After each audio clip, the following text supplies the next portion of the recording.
weekly haul. Starting with toys, I got both the Marvel Legends Magic the Gathering Battle Damaged Spider-Man and Man-Wolf John Jameson. Now, these both come with a Magic the Gathering card and are thus like $20 more than a standard Marvel Legend? That's absurd. I know nothing about Magic the Gathering. Are these cards good? Do they have resale value? Someone let me know. I hope so.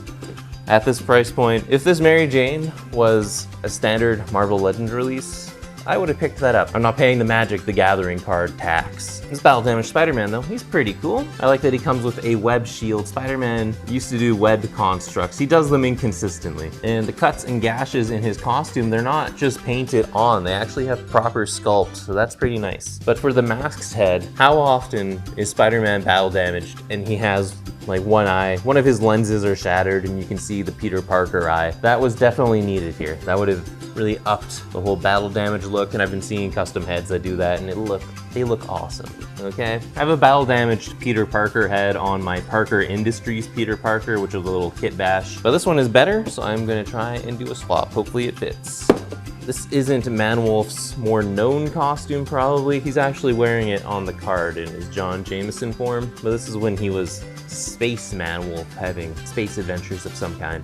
But normally he is wearing a yellow jumpsuit, but this one is slightly cooler and he has a sword. And his mouth articulates, I just noticed, so he can open and close. And he looks fantasy enough that I'm actually torn on if he's going with my fantasy figures or on my Spider-Man shelf. So we'll have to wait and see there. Then another Spider-Man, but this time it's the Marvel Legends Walmart exclusive Hellfire Gala Spider-Man. So my X-Men shelf is my only Marvel shelf without a Spider-Man currently. And now I have an excuse to add a Spider-Man to my X-Men shelf. That is how I justify this. And Spider-Man always sells, so I think that's why he got a Hellfire Gala release. I don't entirely see them making Hellfire Gala releases for any other characters. They did put him on the Amazing Fantasy body, which I do find is too small for adult Peter Parkers, but it is what it is. Looks pretty neat. Then these last two are real big ones. Got the Marvel Legends Gamerverse Gargantos, but he's actually Shuma Gorath. It's just Marvel doesn't own the rights to Shuma Gorath, because Shuma Gorath is owned by the Robert E. Howard estate or company or something, I don't really know. But they mention him in Red Sonja Army of Darkness as well. I don't know how Shuma Gorath works. He was in Savage Avengers, but that's when Marvel was on good terms with the Robert E. Howard estate and had Conan in their comics as well. So who knows? But he's not Gargantos, because also Shuma Gorath is in Marvel vs. Capcom and he's named Shuma Gorath. He's not named Gargantos. But then how do they have him in Marvel vs. Capcom 3 as DLC as Shuma Gorath? I don't know. It's all confusing legal stuff. But this looks like an amazing action figure. He's got bendy wire tentacles going on. Look at all that attitude. The eyeball opens and closes. Excited to open this guy up eventually. Then another big one. Hasbro had a ton of stuff coming out all at once. I didn't entirely appreciate it.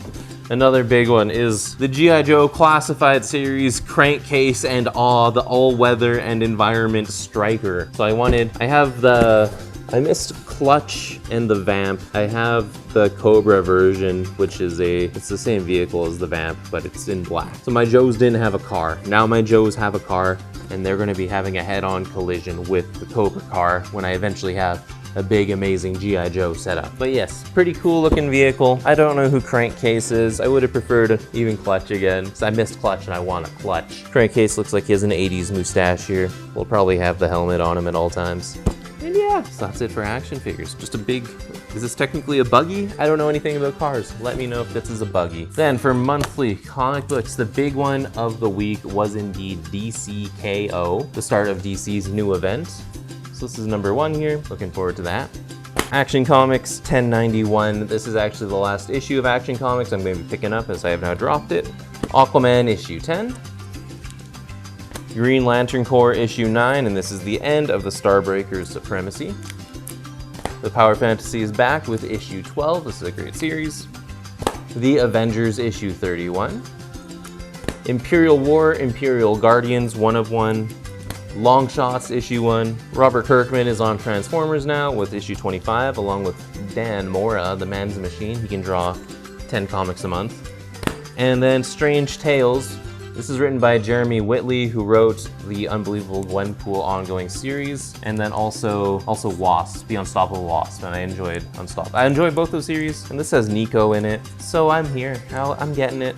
It's a Halloween series, but who knows how long it is. Then, for trades, I got an unopened hardcover of Trouble. This is by Mark Millar and Terry Dodson. And if you don't know the general premise, it stars two besties, May and Mary, and then they go on a trip or somewhere, I don't know where they go, and they meet two brothers named Richard and Ben. And then melodrama ensues, and then eventually Mary starts hooking up with Richard and May starts hooking up with Ben, but then May becomes pregnant and tells Ben that she's pregnant, and Ben's like, I'm sterile, and then it's revealed that Richard and May actually had an affair of some kind going on, so it's Richard's baby, but May's carrying it. And if you didn't catch on yet, this is Uncle Ben and Aunt May with Richard and Mary Parker, so it's revealed that Aunt May is actually the mother of Peter Parker in secret, and I don't think this is canon. There's no way this can be canon, but I actually don't know.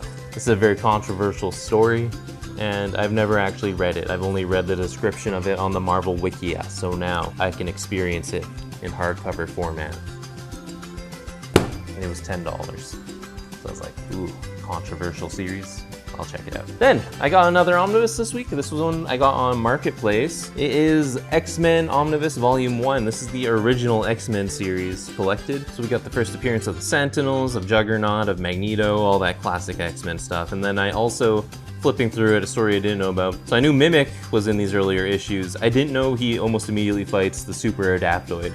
That's amazing. That's a great idea. So Mimic has all the powers of the original 5 X-Men just because he can mimic mutants around him. And then the Super Adaptoid has all the powers of the Avengers. So then that's like an X-Men versus Avengers 1-on-1. That's crazy stuff. So this one I got on Marketplace and I saw Volume 2 on Book Outlet, so I'm probably going to order that for next week. And then I'll have the entirety of the OG X-Men series. Now to discuss last week's comic books.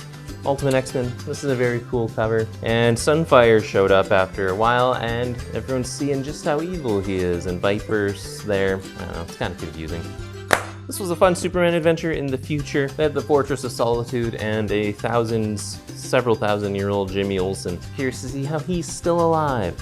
Absolute Evil was the big talking point from last week. This saw the formation of the Absolute Justice League, who is all super villains. Because the Absolute universe is shaping up to be kind of like Grant Morrison's antimatter universe or even the original Earth 3 was like that too, actually, where it's, what was it? The very nature, the very foundation of the universe is predisposed to favor villainy over heroics. And that's what they revealed in this, because there's a bunch of omega particles, energy in the universe and whatever. And that's why the bad guys are always coming up on top, because it prefers villainy. So the Absolute Universe Justice League is Veronica Cale, Hector Hammond, Joker, Ra's al Ghul, who I haven't been reading Absolute Superman. Why does Ra's al Ghul look exactly like Vandal Savage? It's a weird, just have it be Vandal Savage. And then whoever the Eobard Thawne woman is in Absolute Flash. And I think I'm missing one person, but I don't remember who. And then they also killed off Oliver Queen in this, so that was pretty crazy. Wonder who's gonna lead the Absolute Green Arrow series. Probably Roy, but also who knows.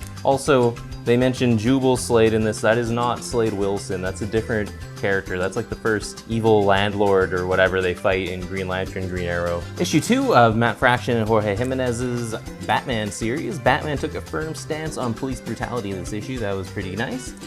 And he got shotgunned pretty close to the back of the head and he survived. So Batman's armor is pretty crazy, I guess.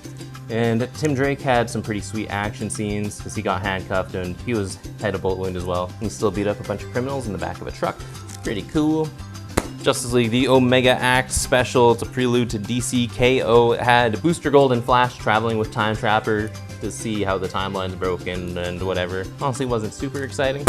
Batgirl is teaming up with Nyssa Al Ghul, but Jade Tiger doesn't agree with that. But Nyssa showing up in this is neat because, what do they call her? Featherweight, I don't remember her first name. Featherweight reveals that Nyssa's her mom, so that makes Damian her cousin, and this is a new character. So Nyssa's daughter is in one comic, and then Nyssa's in a different comic in the same week.